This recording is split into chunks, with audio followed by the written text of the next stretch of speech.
Certainly was many years ago was the Environmental Planning Commissioner for the County of Erie, and is now the Director of Upstate Revitalization, Economic Development. So while it's a loss for Erie County, it's actually a gain for all of upstate. So it's certainly going to be a loss for our administration, but I think he's going to do some great things on behalf of the whole administration and for all of us here. So you hate to see someone leave, but when they leave for a better opportunity for the rest of the community, that's a good thing.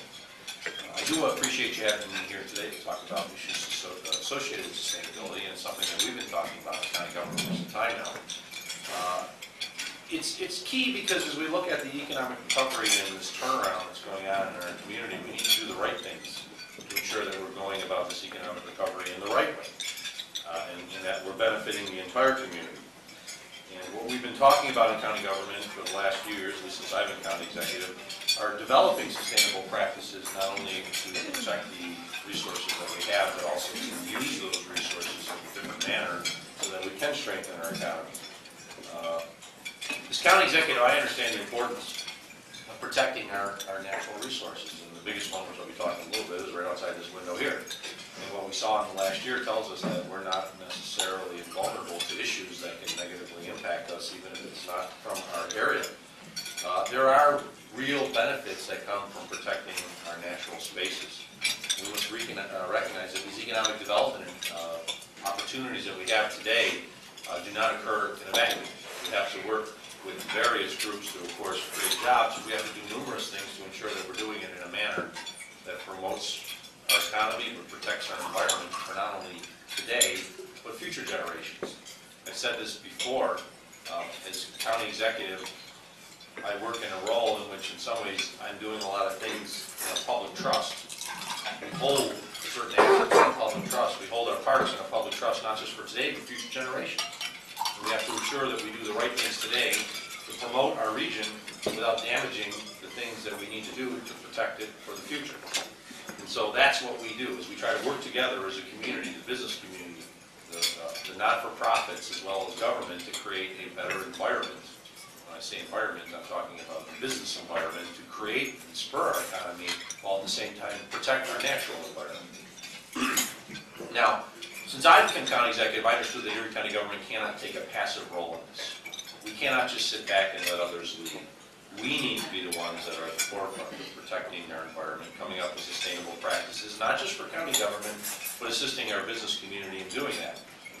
We are in some ways better situated than many others because we have a strong environmental planning department, in which I've seen two members here, Amy Goldstein and Poloncarz are here, and they're the ones that are taking the lead, not only in ensuring that we're doing the right things in county government to move county government forward, but also to work with our business community. It's important because as we look at what makes and drives our local economy, we realize there's not one specific thing that drives our local economy. If you could jump in a time machine and go back 50 years, you would probably be able to say the thing that drives our local economy is heavy industry and manufacturing. That's not the case anymore. We have many, many sectors of our economy that are the keys, and that's nice because if we have one sector of the economy that doesn't do so well, we don't have the negative impact like we did in the past when manufacturing, whether it's steel or auto, shuts down. It seems like the whole community shuts down. So what we looked at is we have these wonderful opportunities ahead of us. In 2013, I unveiled our economic development plan, Initiatives for a Smart Economy, which identified 12 sectors of our economy. And said these are 12 sectors of our economy that are key. And it surprised a lot of people when you say 12 sectors of our economy, but working with the Regional Economic Development Council and other partners, we were able to realize that the strength of the Buffalo, Erie County, Niagara economy is because it is diverse. And that's one of the reasons why we've been able to progress in this recent period.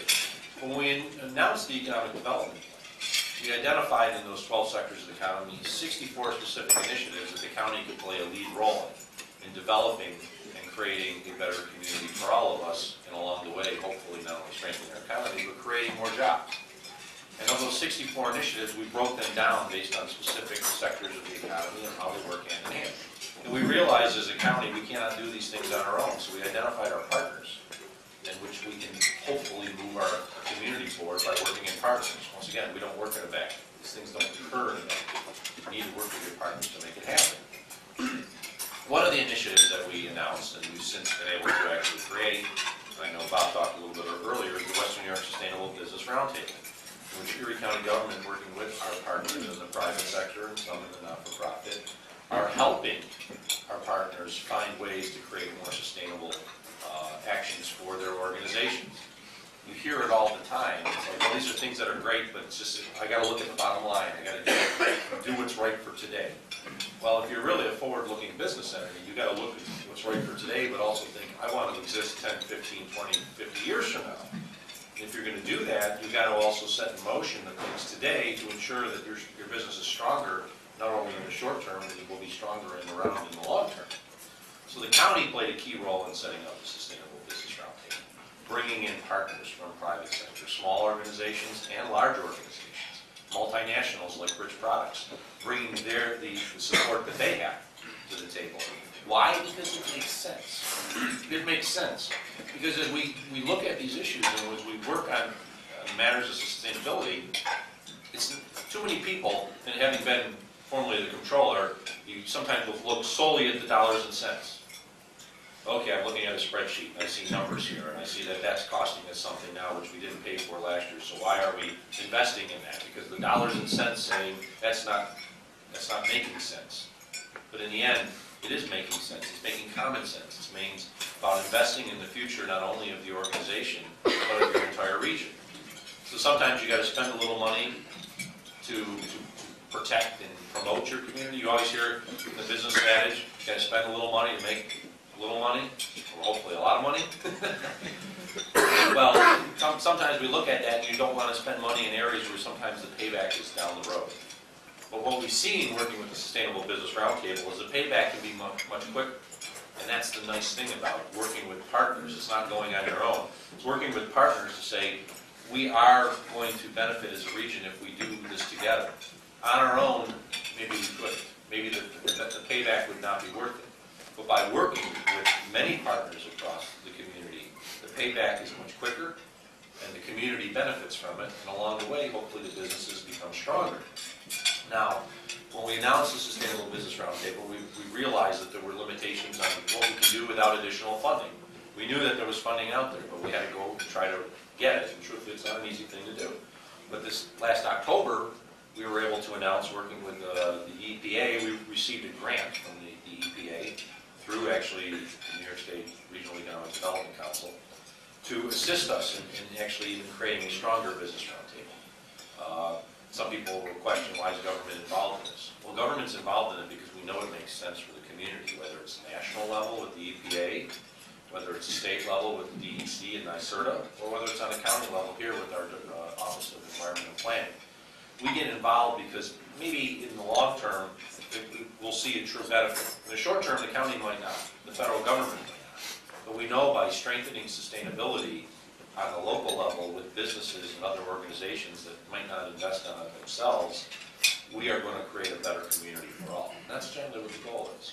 When I talk to my staff, I remind them, they always say it's tough to measure how you're succeeding in government. You can come up with all the spreadsheets and things like that and check a box here. But in the end, the best way to measure yourself in government is, did you leave the community in better shape than when you took it? And that's our goal. That's my goal as my administration, is to leave the community in better shape, both from a standpoint of the economy, the environment, and the services that are provided to the community in better shape than we took it. And I think this is an example of one of those programs that can leave the community in better shape than we took it. It doesn't sound like a whole lot when you look at it. I know you're all here talking about it. But when you go out to some business leaders, they don't want to hear about sustainability because all they think about are dollars and cents. Sustainability means I got to invest on things that I truthfully am not going to get a benefit from in the next 5 minutes. True. But you're not going to get a benefit that you would have otherwise in the long run if you don't invest in it. So that's why we're here to play a role. Now, a few other things that we're working on with regards to sustainability in the Erie County government that we've implemented in the last few years. We're in the process right now of implementing an interdepartmental green team to help reduce costs and show that we can create a more sustainable environment, of course, but ensure that Erie County is government, that is doing the best that it can when it comes to protecting our natural resources. And there's a lot of departments that we have that directly deal with natural resources, whether it's our Division of Sewerage Management. Not always the most exciting thing to talk about is how the Division of Sewerage Management is going. Most people are like, yeah, can I go to other organizations? I'll never even mention mention because they don't want to hear about it. They think there's enough of that in government to begin with. But when it comes to Erie County government, it's actually a large portion of our budget, and it is one of the largest impacts that we have is in protecting our environment, assuming that our sewage management facilities are running as effectively, efficiently as possible, using the latest and the greenest technologies. So we'll have people from environment planning also working with people in the Department of Social Services to determine, are we actually doing the best that we can, or are we wasting paper? Because if we waste paper, of course, that means that there's more paper that has to be produced, and it also means we're buying more paper. So things like that we need to look at, and we're going to be implementing in the short term, all the way from sewers to the Department of Social Services, which you might not necessarily think when you talk about environment and sustainability, but when it's the largest department and it has the most employees, are there ways that you can not only incentivize our employees to basically be more conscious in a green manner, then hopefully in the long run you're only saving the environment and you're saving the county some dollars along the way. So the green team is going to be kicking off in gear very soon, and we'll be working with NYSERDA to make that a reality. Another thing that we complementary to both the Sustainable Business Roundtable and the Green Team is what I announced in the Initiatives for Smart Economy, and what we recently hired is an energy manager for Erie County. Erie County did not have an energy manager, and I remember when I first broached the subject to the legislature, they were like, "What do you need an energy manager for?" And I think just by asking that question, it showed that's why we need an energy manager, to basically tell you there's a reason why. It's like, this is not the old days where the government said, "Hey, there's a business over there. Yeah, what do you want? We'll buy it from you, even if you didn't need it." No, we've got to pinch our pennies as much as we possibly can, and working with our partners in the energy industry, we've been able to do that. Especially with our friends with National Grid, Dennis Elsenbeck has really been working with us on ways in which we can identify tremendous savings in county government, and also strengthening areas for our local economy. And people have said, well, why would a company want to come up with savings for county government? I said, well, that's a good question. I think in the end, it's because those companies understand the stronger this community is, the stronger they will be in the long run. The weaker the community is, the less they're going to generate in the long run. I'll give you an example of that. National Grid did a tremendous investment of new infrastructure at the Bethlehem Steel site. Everyone remembers where Bethlehem Steel, there were 25,000 people that worked there at one point. And everyone assumes the infrastructure is in place, but after basically being abandoned for almost 3 decades, the infrastructure had deteriorated so it couldn't be used anymore. So National Grid came in there and spent millions of dollars to put basically a new electrical grid in so we could move welded tubes from Canada to open up their operations here. And it made sense for National Grid to do that because not only does it create them new customers, but in the long run it allows us to invest in other areas that government really shouldn't be investing in. So we're working with National Grid not only to find ways to reduce our own costs with our own energy manager, Eric Walker, but to find ways that we can do that with companies too. Because when we're doing economic development, we realize one of the biggest things that people talk about is energy. When they come to this region, we say we got this wonderful power plant here, this great abundant supply of cheap energy, clean energy. Well, it's not always cheap, especially compared to other parts of the country. So when we're working with our partners on sustainability and other issues, those are one of the first things we ever deal with a site selector from outside this area who might not know Western New York is, what are your energy costs? What can you do to ensure that this employer is going to come in investing millions of dollars and do it in such a manner that they can afford to be there because the energy costs are too high?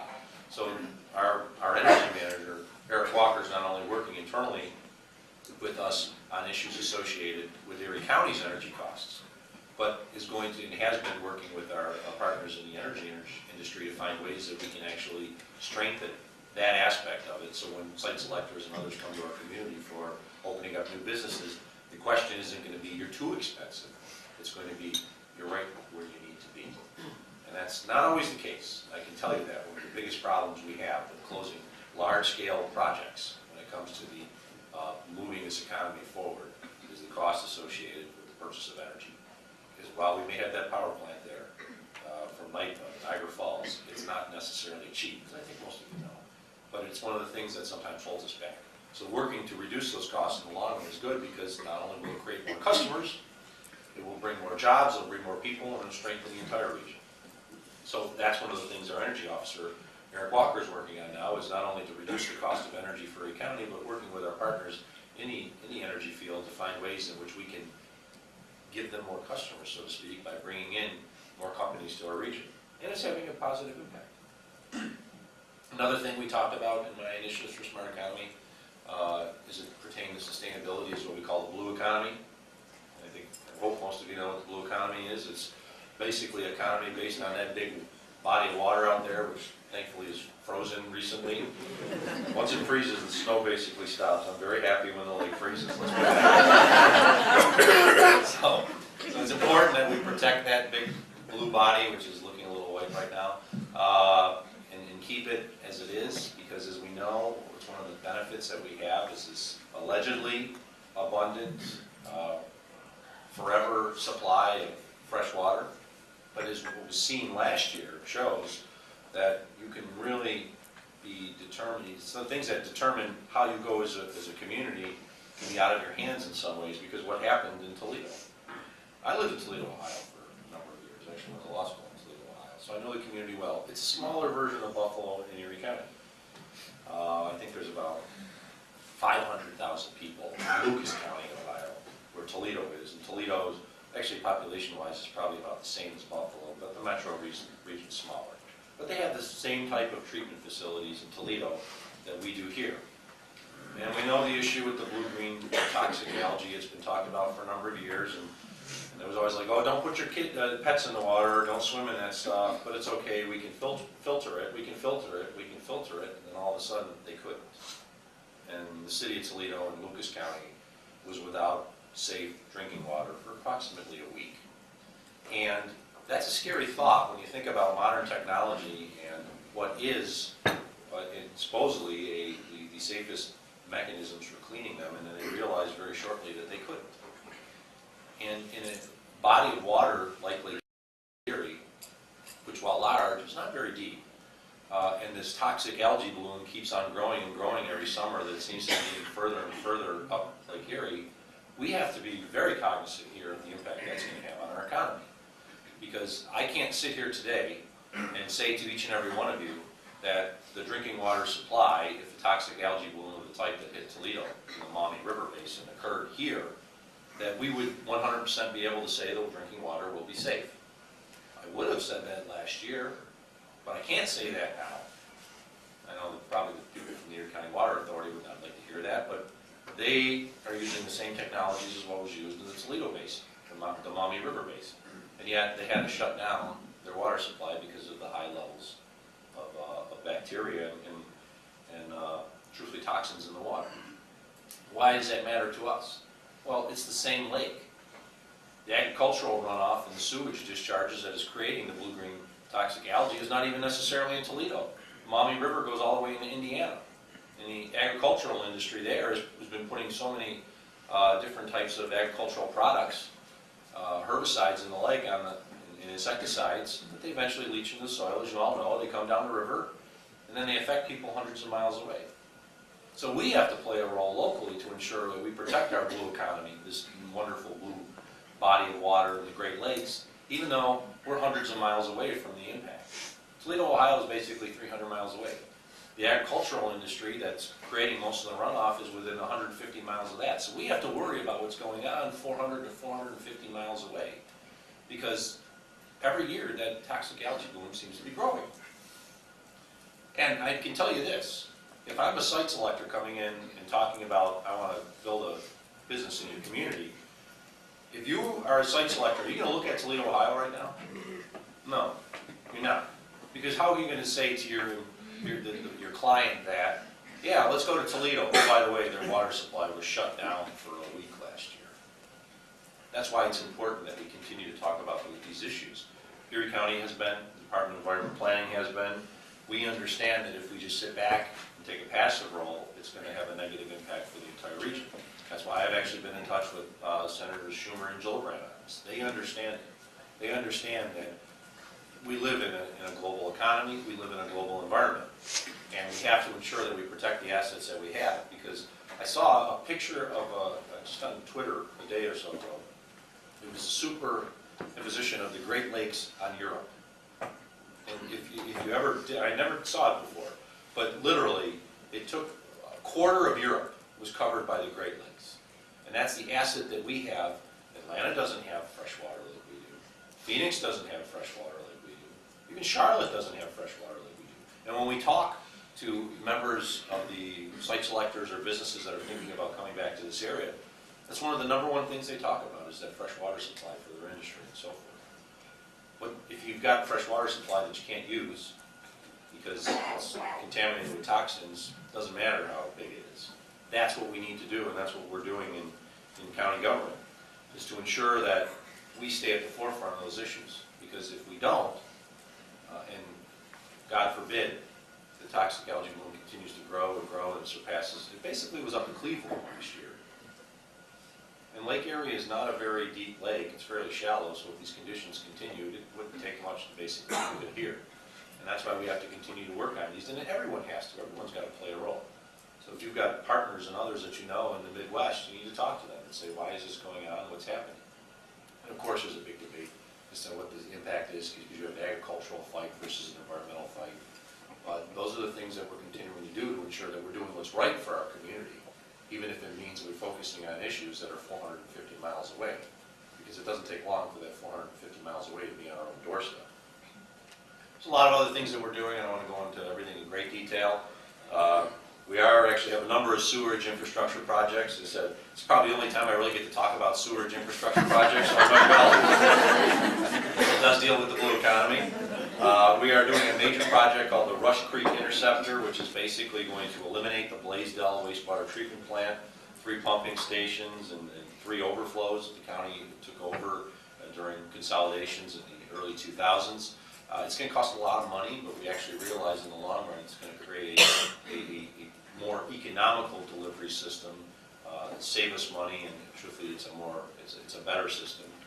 We're also looking at some stuff as it pertains to the Lackawanna wastewater treatment facility.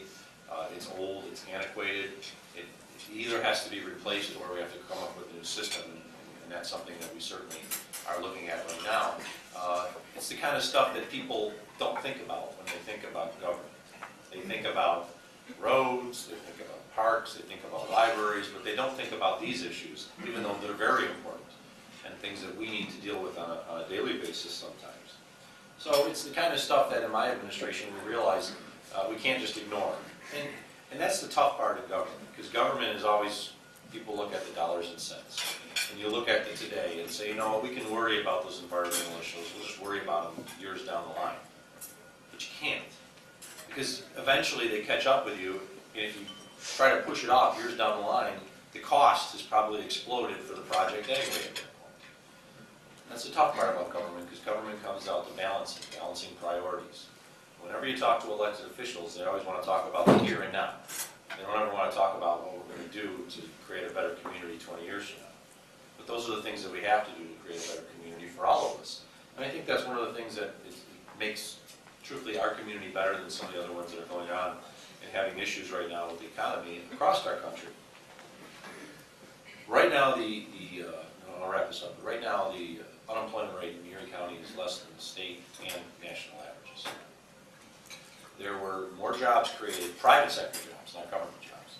There were more private sector jobs created in 2014 than any other year since 2000 in the Buffalo, Niagara metro market.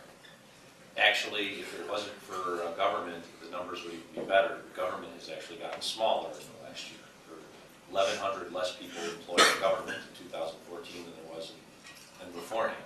But the private sector job growth is one of the highest that we've seen. It's the 3rd highest since the 1980s. That's a good thing. We have to continue that. And that's a message that we can tell from this area that is not necessarily being still said around other parts of the country. So when we talk about these issues of sustainability, they all go hand in hand with the economy. They all go truthfully hand in hand with providing basic services that government does. Because as you strengthen your economy, you create a stronger tax base, you have more clients for people in the private sector. A stronger tax base means that we have more money, truthfully, to pay for the services that are needed in the greater community. And I know as county executive that we have to, once again, in Erie County, stay in the forefront of this, because you cannot ignore it. Ignoring it is only for the peril of the greater community.